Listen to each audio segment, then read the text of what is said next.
quand on lit ce roman, où on voit que finalement on a affaire à une femme qui prend en otage un enfant, et finalement c'est cette prise d'otage qui sera peut-être le début de sa liberté. Et donc finalement c'est un petit peu ce phénomène contradictoire qui fait que tout au long de ce roman, on s'interroge finalement sur la finalité de tout ça. Et on ne peut pas sortir indemne, je trouve, de ce roman. Merci beaucoup pour ce que vous nous avez proposé avec ce roman, et donc je vous laisse la parole. Alors, bonjour à tous. C'est une situation un peu particulière parce que je vous parle, je ne suis pas là, ça passe par le téléphone. Bon, la technique nous fait défaut. Je voulais vous dire d'abord que je suis désolée de ne pas pouvoir être avec vous. J'aurais adoré. Ça aurait été beaucoup plus simple et chaleureux. Je voulais aussi dire évidemment merci parce que je suis très très heureuse d'avoir remporté le prix Liberté avec mon roman Sans foi ni loi. Alors en effet, Sans foi ni loi, pour ceux qui l'ont pas lu, eh bien c'est l'histoire de Gareth qui va être enlevée par Abigail Stanton, une hors-la-loi, dangereuse et prise de liberté. Et finalement, ce qui au départ est un danger et quelque chose de problématique pour cet adolescent va devenir en fait sa porte de sortie d'une vie rétrécie et douloureuse, puisque il vit il vit dans des circonstances difficiles avec un père violent, pasteur, et cette femme, Abigail Stanton, va lui faire découvrir la liberté et la vie. Alors évidemment, il va y avoir des limites à cette liberté, puisque quand on est totalement libre, ça implique aussi certains renoncements, voire certaines lâchetés peut-être aussi, et surtout une certaine forme d'égoïsme à certains endroits, quand la limite de la liberté est floue. Voilà.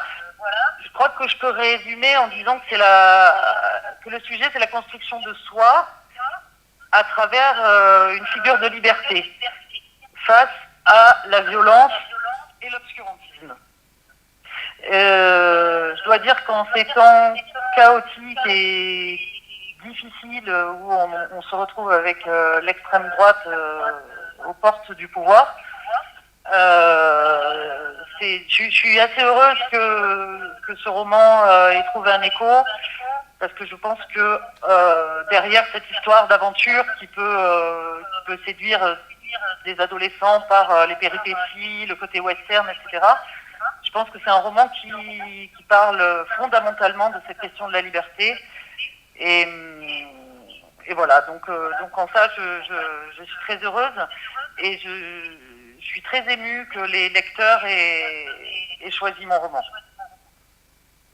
Très bien, merci beaucoup. Il ne faut pas hésiter si vous avez des questions. Alors, est-ce qu'il y a des questions je suis absolument prête à dans répondre la à toutes les salle? questions. Moi, j'en ai une, mais est-ce qu'il y en a déjà dans la salle? Oui.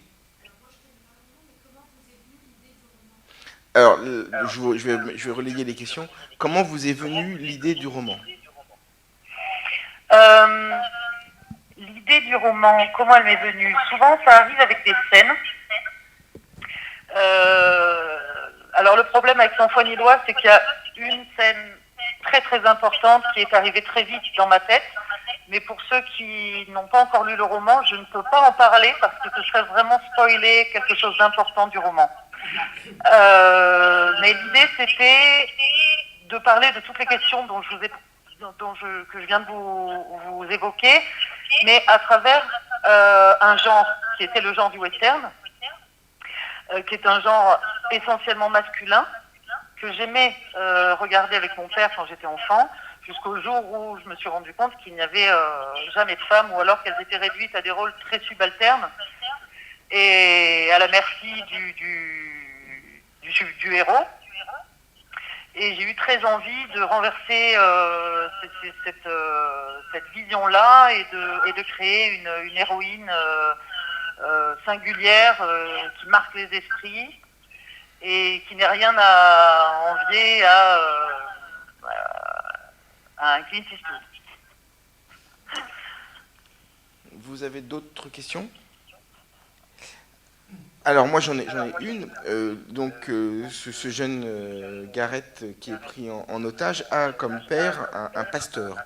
Pourquoi le choix d'un pasteur pour faire finalement un homme violent qui est adulé par sa communauté mais détesté par sa famille? Je vais être très honnête, pour moi, l'obscurantisme commence avec la religion. Et en plus de ça, je crois que j'avais l'image de ce personnage extraordinaire de La Nuit du Chasseur, pour ceux qui ont la référence, qui est un film merveilleux dans lequel un pasteur, un faux pasteur, poursuit 2 enfants. Et je conseille à tous de le voir pour ceux qui ne l'ont pas vu. En tout cas, la réponse me convient très bien. Est-ce qu'il y a d'autres questions? Oui? J'ai pas lu le roman, mais je voulais savoir, vu qu'on a un juge d'instruction qui est présent ici, si au bout d'un moment ils sont confrontés à la loi, à la magistrature. Ah, donc c'est une question pour le juge, pour monsieur le juge, non?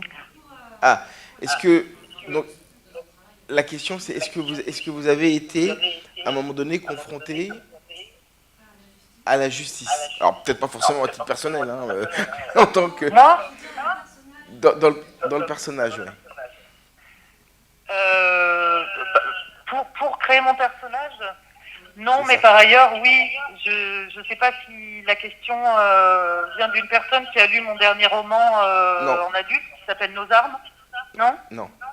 Bon, parce que ces derniers temps, oui, j'ai eu affaire à la justice et plus spécifiquement à la prison, puisque pour les besoins de mon dernier roman, je suis allée rencontrer et faire des entretiens avec des prisonnières de longue peine.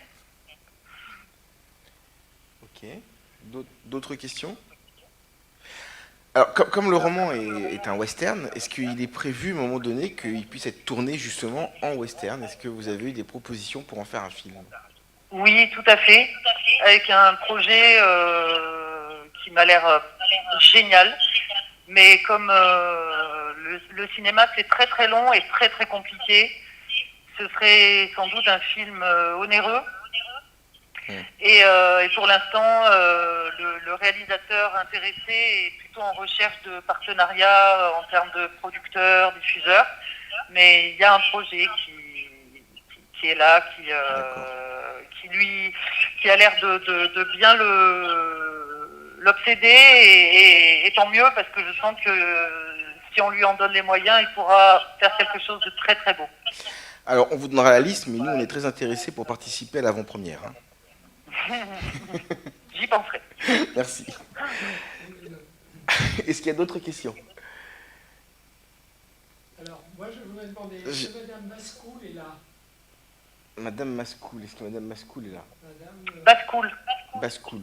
Roxane. Roxane. Non. Roxane? Bah, écoutez, Bon. Elle n'a pas fait le déplacement. Elle n'a pas fait le déplacement. Donc, Et je suis étonnée parce qu'effectivement, elle devait être là. J'ai essayé de lui envoyer un message et elle ne m'a pas répondu. J'espère qu'elle n'est pas coincée elle aussi dans les... Ah bah c'est possible. Parce qu'en ce moment, c'est très compliqué dans les transports en commun avec les Jeux Olympiques qui approchent. Il y a beaucoup de choses qui sont un peu perturbées. il y a des gens qui ont Voilà. complètement. Exactement. Alors, bon, j'avais l'intention de lui remettre, pour remercier nos lauréats.